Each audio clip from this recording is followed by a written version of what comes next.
እንዲያውም በነገራችን ላይ የታቦታት መብዛት ብቻ ሳይሆን ታቦታቱም የሚጠሩት በእኛ የማርያም ታቦት እንላለን፣ የሚካኤል ታቦት እንላለን፣ የገብርኤል ታቦት እንላለን፣ በቅዱሳን ስም እንሰይማለን። ለምሳሌ አሁን ያለንባት ቤተክርስቲያን ማርያም ናት አይደል? አሁን ይሄ ቤትነቱ የእግዚአብሔር ነው። ጌታ ያላግባብ የገቡትን ለንግድ ለሸቀጥ ነው የነበሩትን ጠራርጎ ካስወጣ በኋላ ይህ ቤት የአባት ቤት የጸሎት ቤት ይባላል ብሎ ባርኮ የሰጠን መቅደሱ። ስለዚህ እኛ ብቻ ሳንሆን አሁን ይሄ አምልኳችን የምንፈጽምበትም ህንጻው ቤተ መቅደስ ይባላል፣ ቤተክርስቲያን ይባላል። ስለዚህ አሁን ይህ ህንጻ ቤትነቱ የእግዚአብሔር ለምን የቅድስት ማርያም ቤተክርስቲያን ተባለ ለሚለው ግን መታሰቢያዋ እዚያ ትንቢተ ኢሳይያስ ምዕራፍ 56 ላይ ደስ የሚያሰኘኝን ነገር ለመረጡ ጃንደረቦቼ ይላቸው። ጃንደረባ ማለት ዘር ተክቶ የልጅ መታሰቢያ ትቶ ያልሄደ ስለ ክርስቶስ ሲል በብቸኝነት መስቀሉን ተሸክሞ ይህን ዓለም ያሳለፈ ማለት ነው።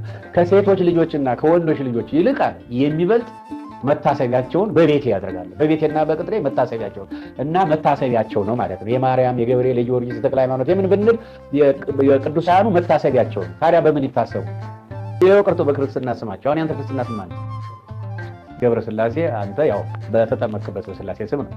የቅዱሳን መታሰቢያ አመልጠዋል ማለት ነው። ግን ሱብቶ ነው ገብረ ሥላሴ ያንተ ኃይለ ማርያም። አሁን ኃይለ ማርያም የሱ ሰውነት አሁን ቤተ መቅደስነቱ የመንፈስ ቅዱስ አካልነቱ የክርስቶስ ነው።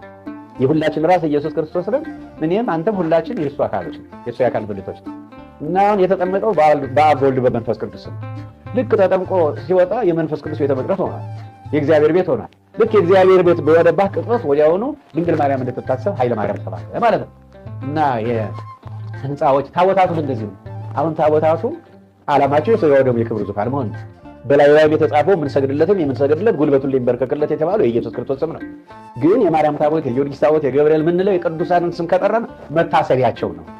ደግሞ ምሳሌ ላይ እንደሚነግረን የቅዱሳን መታሰቢያ ለበረከት ነው። ዳዊት ደግሞ በመዝሙር 111 ላይ የቅዱሳን መታሰቢያ ለዘላለም ነው።